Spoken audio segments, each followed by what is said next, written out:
abakiranutsi hari ukuntu bivuga nkabikunda umuntu agahaguruka ati ngende umukiranutsi ndi intungane ndi umuziranenge ndi utagaba mu maso y'Imana n'icyo ngaho rero noneho Mana nyagasani mu mutima ariko ntuzi umuntu aba umukiranutsi ari kuri iyi si gute ariko Imana ishimwe yuko namenye cyatumye amaraso ya Kristo ameneka waraza aratungana bimwe nashakiraga mu butayu no mu mazi no mu misozi no mu rutare we yarabikoze kera yarabirangije yarabinkoreye ku murenge nta n'ikindi umuyobozi w'umurenge agukorera nukumanika akaboko gusa akakubaza turabyemera kujyana na runaka ndabyemera iyo tari cyuva aho ngaho wabaye umugore undi yabaye umugabo hariko abantu byarabananiye kwemera icyo Kristo yabakoreye nshimiye Imana rero yuko nyine nanjye nagiriwe ubuntu nagiriwe ayo mahirwe nkaba ndi mu bana Imana yatekerejeho kera isi tararemwa itaranabaho yarangiza nanjye akankira mu mubare w'abana mu rugo umukozi tuvuga nk'urugero amennye nk'iyo televiziyo wamwirukana akagenda ariko umwana yimennye nta kundi wabigenza watuza nyine kuko ni umwana wawe ibyaha byanjye Yesu yarabyikoreye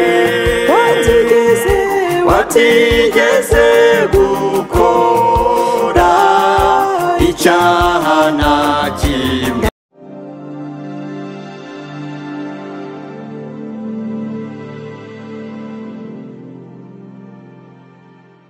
shimiraga Imana nyine yuko itemeye yuko icyo gihe nayisabaga umwana numva ko ari ishimwe nzayiha nzangenda nyivuga hose ko yankoreye imirimo n'ibitangaza nshima Imana yuko itabikoze icyo gihe n'ukuri kuko iyo inankorera icyo kintu byari kuba intambamyi y'ubutumwa bwiza simbe nabwumva kubera yuko iramuka inkoreye icyo kintu ikampa umwana ntago bari kumbwira ubutumwa bwiza ngo mbwumve kuko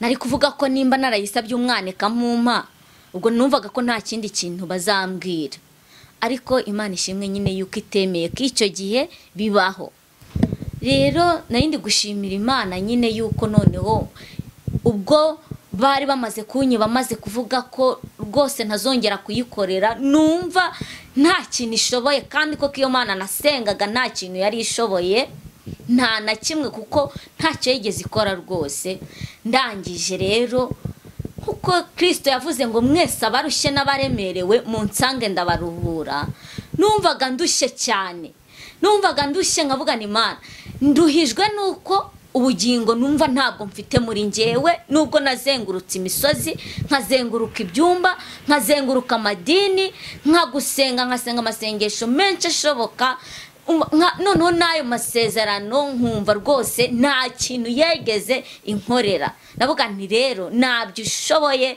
ndakuretse nzajya ntuza nyine numva ko ngiye kubaho ngaho ko nkavuga Mana ko ndi gusenga numva nyine hari ikintu mbura umva hari ikintu ntari kugeraho ariko basi bigeze kuri urwo rwego navuga nti we nta kintu nyine ushoboye nuko je nataye nyine nuko ariko Imana ishimwe yuko noneho isaha yo kugira ngo mbe umwana wayo neza nyine mbyimenyeho yuko yantangiye incungu yarigeze ndangije umuvandimwe wanjye ubiremera yajyaga ambwira ati rero ko nawe nyine yari umwadeperi nawe ari umuririmbyi ukomeye cyane ari uw'imbere noneho nabonaga nyine nawe ukuntu asenga nkavuga ibi bintu uyu muntu ari kuvuga noneho nawe yaraguye ambwira ati Beti uzi ko ijuru ridakorerwa noneho rero burya ngo nta muhanuzi wemerwa iwabo noneho yambwanga ijuru ntirukora ndavuga nti wowe waraguye ahubwo noneho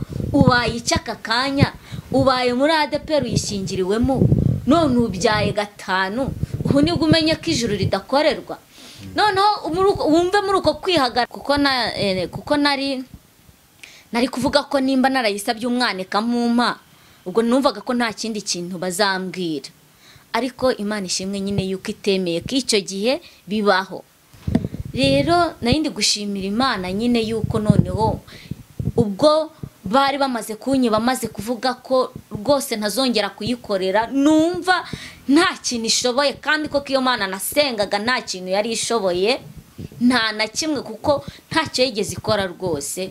Ndangije rero kuko Kristo yavuze ngo mwese abarushye n'abaremerewe munsange ndabaruhura, numvaga ndushye cyane, numvaga ndushye nkavuga ni Imana nduhijwe nuko ubugingo numva ntabwo mfite muri njyewe, nubwo nazengurutse imisozi, nkazenguruka ibyumba, nkazenguruka amadini, nkasenga amasengesho menshi ashoboka, noneho n'ayo masezerano nkumva rwose nta kintu yegeze inkorera. Ndavuga nti rero ntabyo ushoboye, ndakuretse, nzajya ntuza nyine numva ko ngiye kubaho ngaho, ko nkavuga Imana ko nari gusenga numva nyine hari ikintu mbura, umva hari ikintu ntari kugeraho, ariko basi bigeze kuri urwo rwego ndavuga nti we nta kintu nyine ushoboye, nuko je nataye nyine nuko.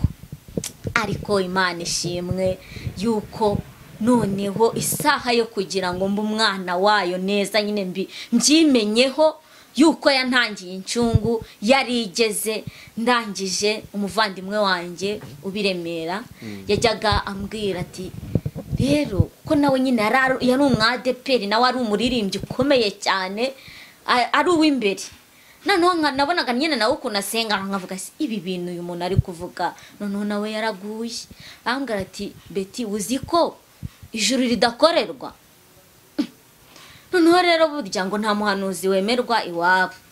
Noneho yambwanga ijuru ntirukora, ndavuga nti wowe waraguye, ahubwo noneho ubaye icyaka kanya, ubaye muri ADEPR uyishingiriwemo, none ubyaye gatanu, ubu nibwo umenye ko ijuru ridakorerwa.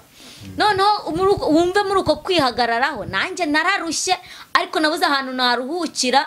Iyo Mana nanjye nkorera nabo mbona nta kimariye, nta kimaze, ariko wumve kwihagararaho ngiye gutangira kumubaza ibibazo nyine ko ijuru ridakorerwa, kandi nge nararikoreye nkabona nsindi kuribona.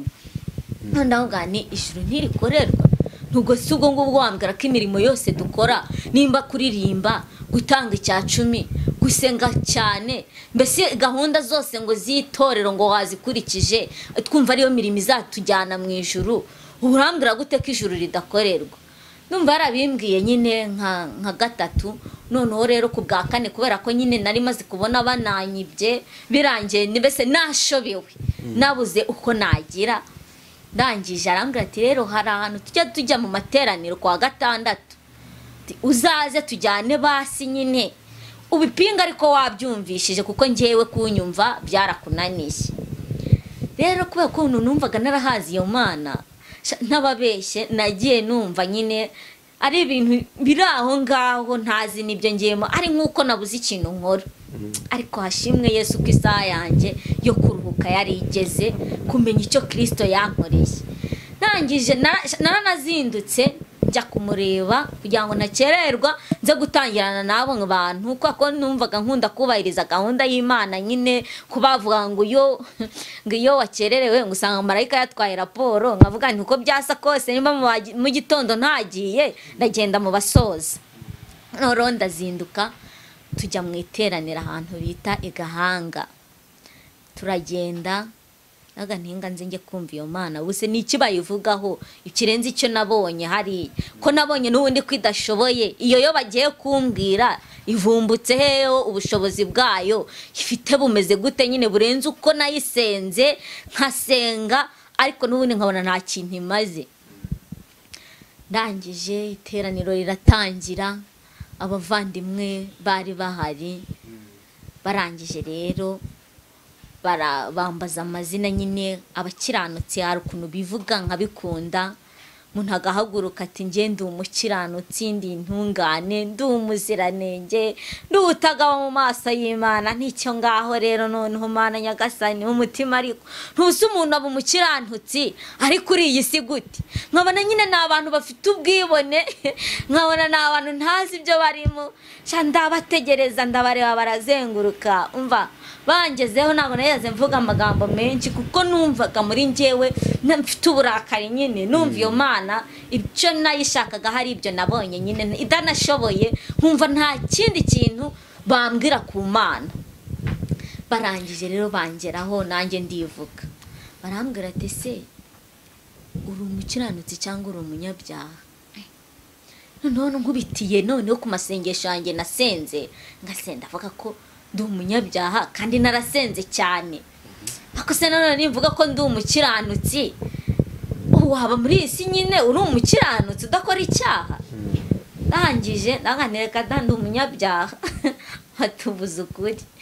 Noneho rero batangira nyine kwigisha, bambwira ukuntu nabaye umunyabyaha nta ruhare mbigizemo. Bambwira ukuntu nabaye umunyabyaha kubera ivuko ryo kwa Adamu. Barambwira bati wowe Beti, ibyo wibonaho ukora ntago ari cyo cyaha, ahubwo icyaha ni wowe ubwawe, ahubwo ni imbuto ziba ziri kwera ku giti. Noneho nabagani se koko niyo mpamvu muri njyewe ariko mu mutima ntabwo niyo mpamvu nihanaga kubeshya, nkumva rwose ndabiretse. Ariko ngisohoka umuntu yambaza ngo uri hehe, nkaba ndabeshya, nkavuga nti ubuse Yesu aje naba mbuze ijuru. Bansobanurira ukuntu ivuko ryanjye ari bibi, kuko nari nanabizi. Iyo ugiye kubatizwa bakubwira yuko ngo bagiye kugukiza icyaha cy'inkomoko cyo kwa Adamu. Byo nari nsanzwe mbizi, n'abantu benshi baba babizi bananabivuga, ariko ntibazi nyine impamvu y'iyo nkomoko koko. Ubwo bansobanurira nyine ukuntu nabaye umunyabyaha nta ruhare mbigizemo. Bambwira ukuntu n'akana k'agahinja kavutse ako kanya ari akanyabyaha ku rugero rw'uko tungana kandi nta cyaha kari kakora. Bita mbyumva neza, bita numva koko iyo nkomoko yo kwa Adamu noneho iyo ariyo. Noneho kubera ko numvaga naranarushye ndeba ibyo mporamo nkabona nizengurukaho, ndavuga niyeho niyo mpamvu nakoraga ikintu n'ubundi kikongera kikaba, kandi numva mu mutima wanjye ntagishakaga, ariko n'ubundi kikangarukaho.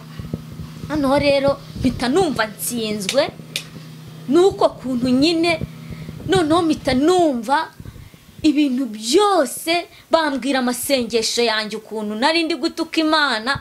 Noneho mpita nsubiza ubwenge inyuma, ndavuga nti Mana we, impamvu burya nagusabaga ibintu ntubikore, ubwibone n'ubushinzi nabaga ndi kugushyiraho, ngenzi yuko ndi gukiranuka, niyo mpamvu utabikora. Uko narushagaho gukora amasengesho menshi, niko narushagaho noneho guharanira kukwereka yuko nanjye naba Imana, nanjye nakiranuka koko, ibyo byiza nkaba mbikwiriye. Mpita numva ahubwo nari mubi cyane ku rugero nyine rurenze. Noneho mpita cyane ko buriya ni umwuka w'Imana ubiguha, kuko wowe ubwawe bishingiye n'ibintu uba warishingikirijeho, ntago we wahita witakariza icyizere ngo wumve ko ubitesheje agaciro bitewe n'urugero uba uriho nyine, uri mu madini uzenguruka uri gushaka Imana n'ibintu uba warubatse. Ntago wahita ubyitakariza ako kanya, ariko nyine Imana yahise ibima nkimara kumva neza aho nabereye umunyabyaha nta ruhare mbigizemo.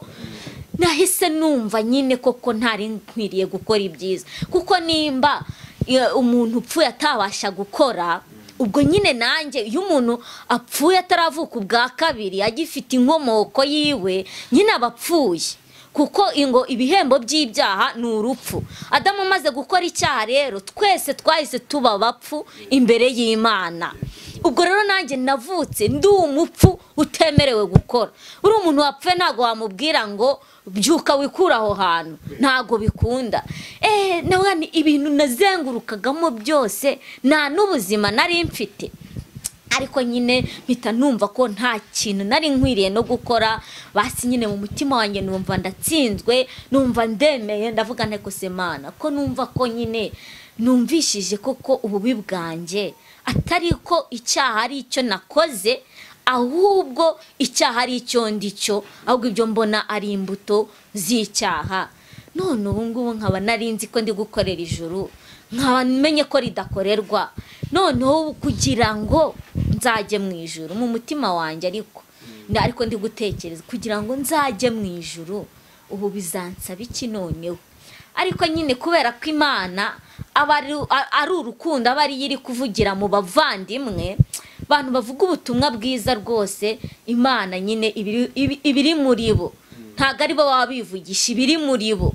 Uko ndi kwiburanya mu mutima, ubwo umuvandimwe aravuga ati rero none se ko wumva igihano cyo wumva rwose wacyemeye, kuko numvaga ngiye nifite ibibazo byinshi ndi bubabaze, ariko nkimara kumenya aho nabereye mubi nahise ntuza, ibibazo byose birashira, habe n'akabazo na kamwe negeze mbaza, kuko numvise nsubijwe nta n'ikindi cyo gusubizaho mfite.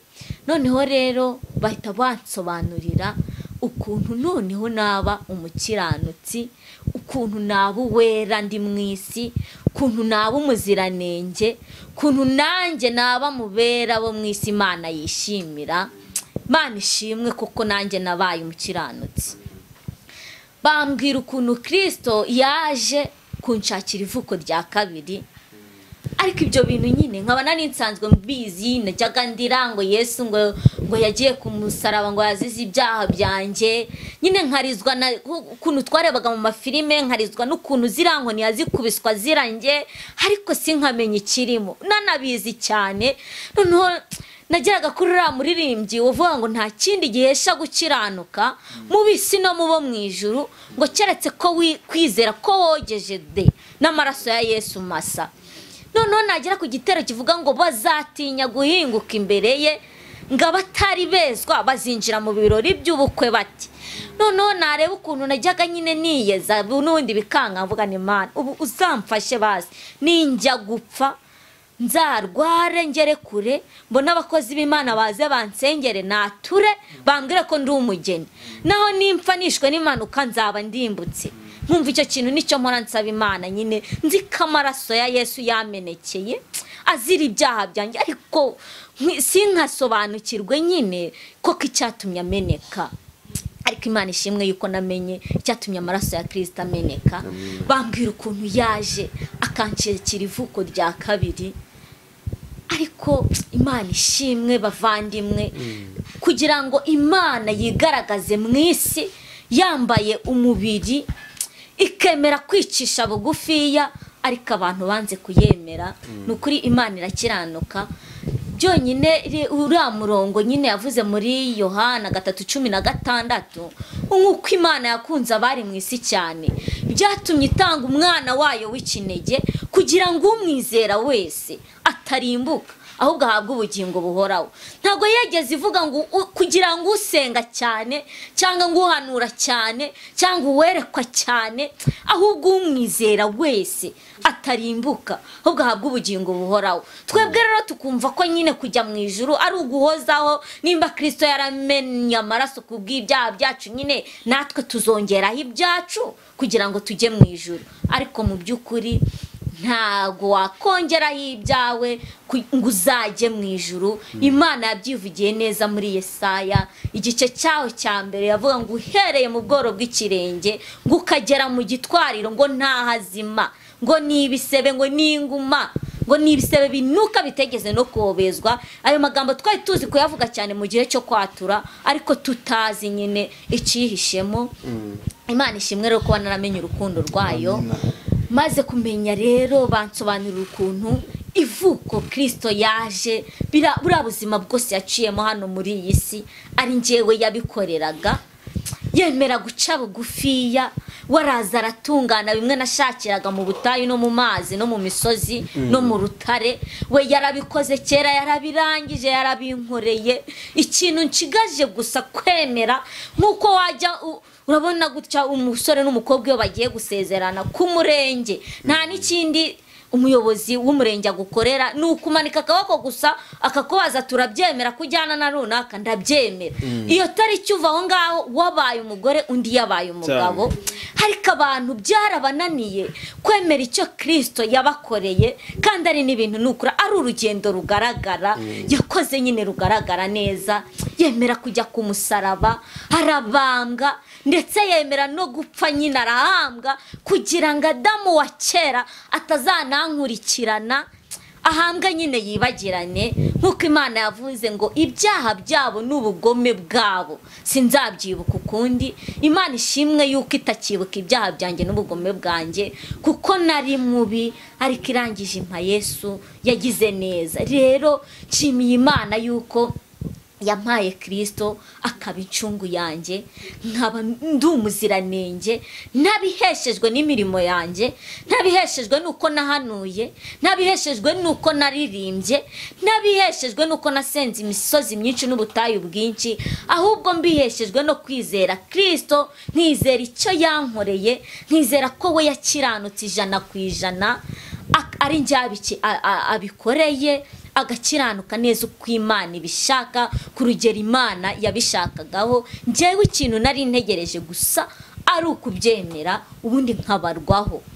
Noneho ari ikintu nyine aho mariye gukizwa nibwo mbibona neza, yavuga ntari ku Mana, ubundi kubera iki abantu babasha kwizera ko babaye icyaha kubera Adamu bakanabyizera ntibaburane, ariko umuntu ntabashe kwizera ko yakiranutse kubera Kristo icyo yamukoreye. Kandi na Adamu nawe icyo yamukoreye nyine yakimukoreye adahari, ariko akabasha kukizera, ariko niyizere n'icyo Kristo yamukoreye adahari ngabashe kukizera bimuheshe kugera mu bwami bw'Imana. Rero Kristo yaravuze ngo ninjye nzira n'ukuri n'ubugingo, ntawe ujya kwa Data atari njye umujyanye. Abantu rero nibave ku byubahiro n'amatitire runaka ngo ngiye ngo ndahanura cyane, ngo ngiyewe ngo ndi umushumba, ngo ngiye ngo ndazwi, ngo icyumba cyanjye kirazwi, ibyo ntago ari byo bizaguhesha kujya mu ijuru. Kristo yaravuze ngo biragoye yuko umukire yajya mu bwami bw'Imana, ngo icyaruta nuko ingamiya yaca mu mwenge w'urushinge. Kuba umukire rero ntago ari abatubona bagendera mu kirere bafite ibintu byuzuye ku isi. Umukire nyine n'uyu wiyita yuko ari umuntu uzi ijambo ry'Imana cyane, ari umuntu uzi Imana cyane, kandi wamubaza n'icyazi mu by'ukuri ugasanga ntacyo afite, kuko umuririmbyi yabivuze neza akavuga ngo ubwo uri umuntu w'umwigisha, ngo wigisha abantu iby'Uwiteka, ngo ntubageze ku musaraba, ngo wigisha iki?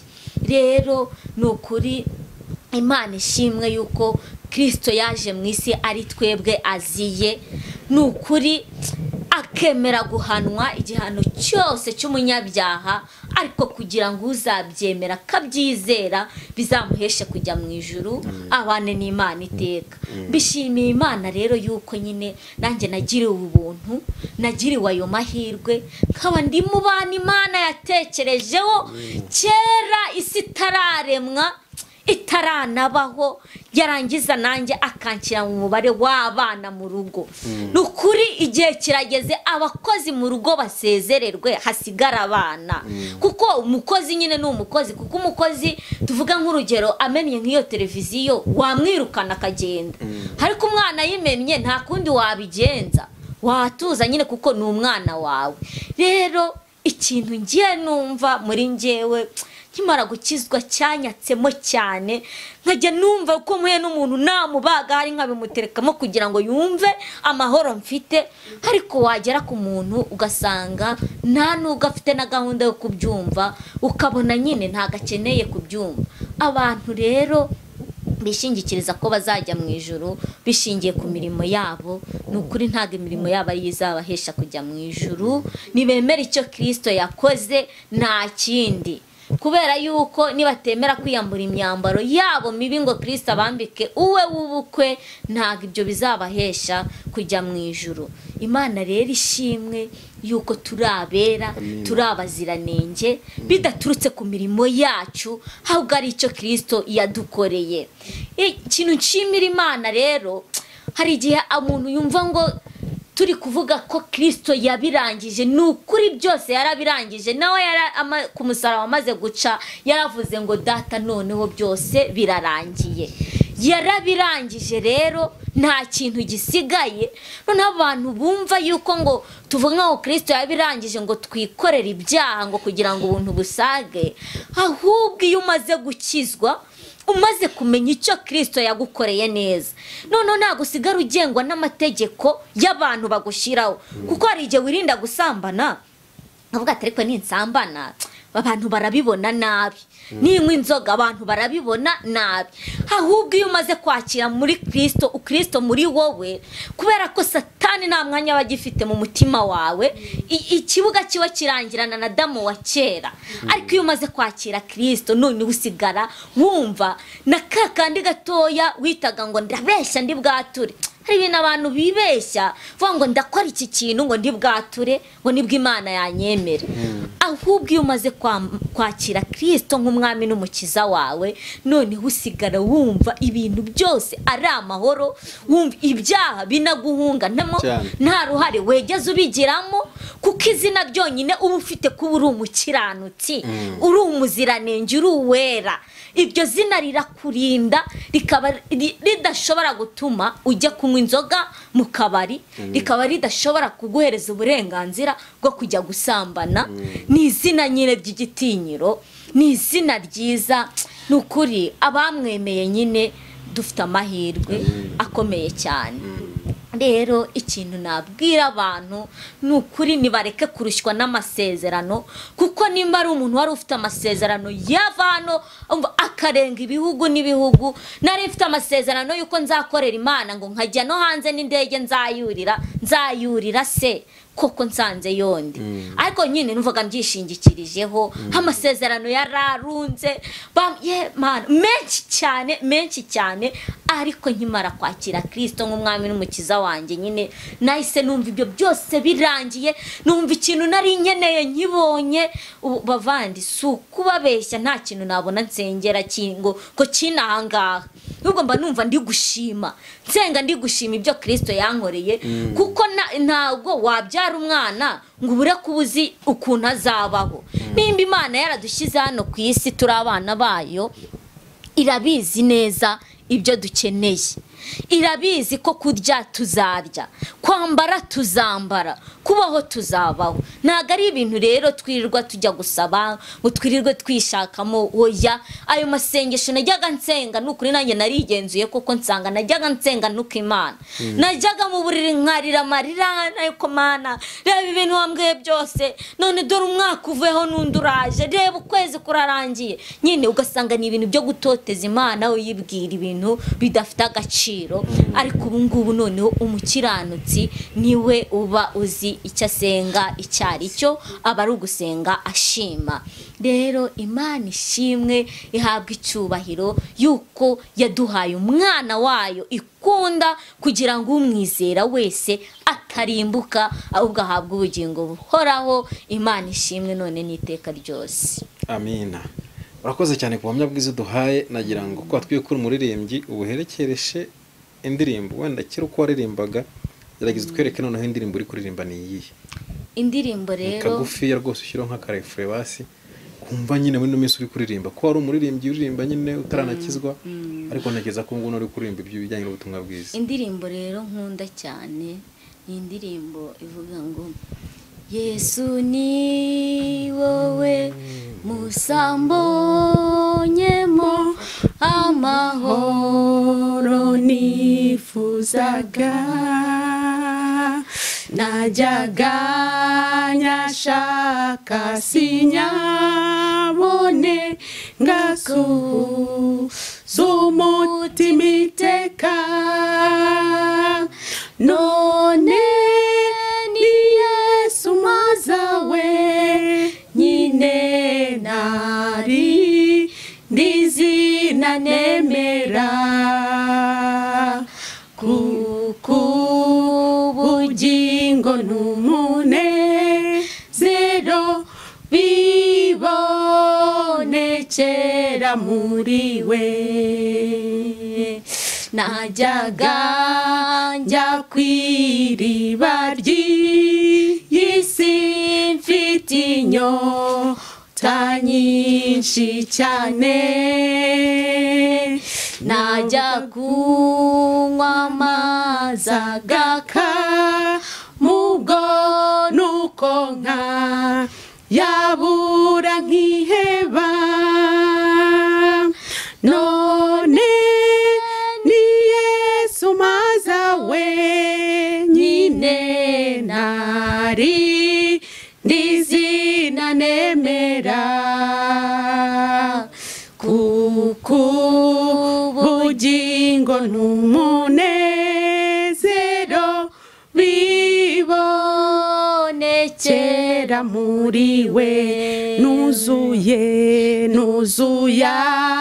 agahinda n'ubwihebe, mbuze ibyo niringiraga, maze amaso yanjye arahumuka, ndakureba Yesu ndanyurwa, none ni Yesu maza wenyine, ntarindi zina nemera, kuko bugingo n'umunezero bibonekera muri we.